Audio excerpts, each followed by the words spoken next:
बम्बई की शामें बड़ी खूबसूरत होती हैं, एकदम शांत।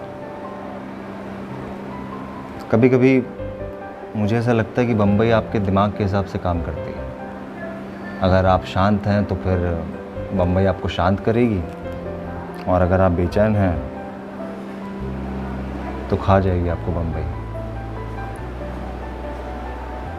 आज एक कमाल की शांति है जो मुझे महसूस हो रही है। तो एक कहानी मैंने अभी पढ़ी, अरहान भाई ने लिखी है। बहुत कमाल लिखते हो यार अरहान। सुनाता हूँ कहानी। वो लड़की जादूगरनी थी, सचमुच की जादूगरनी। उससे प्यार होने के बाद मैं अक्सर उसे कहा करता था, तुम्हारी आंखों में जादू है, एक तिलिस्म है जो मुझे मोम बना देता है। और मेरे इतना कहने पर वो खिलखिला कर हंसती थी। मैं उसकी खिलखिलाहट के जादुई शोर में बेसुध हो जाता। उसके साथ कई साल यूं ही बेसुदगी में बीते। मुझे होश उस दिन आया जब मैंने उसे एक तांगे पर बैठकर कहीं दूर जाते हुए देखा।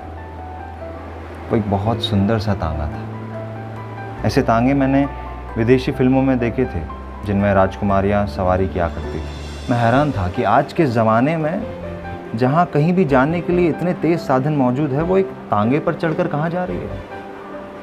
मैं आश्वस्त था कि वो तांगे पर बैठकर दूर नहीं जा सकती। वो 5 घंटे भी उस तांगे में सफ़र करे तब भी मैं उसे ढूंढ लूँगा।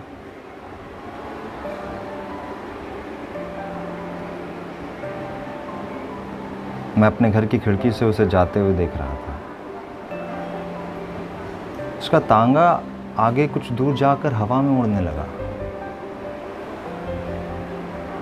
तांगे से बंधे उन सफ़ेद घोड़ों के पंख हो गए और मेरे आंखों के सामने वो कुछ ही देर में हवा में ओझल हो गई।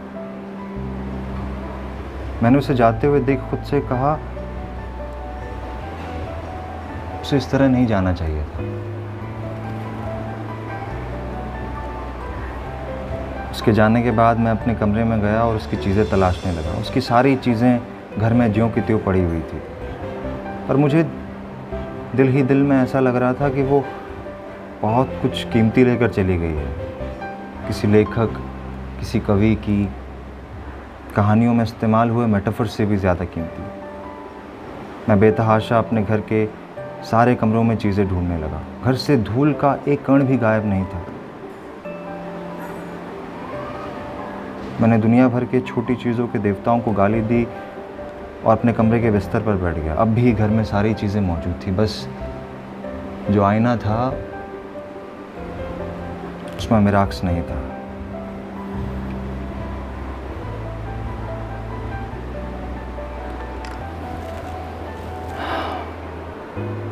एक खाली आईने को देखकर मैं बहुत पछताया। मुझे कभी उसे जादूगरनी नहीं कहना चाहिए।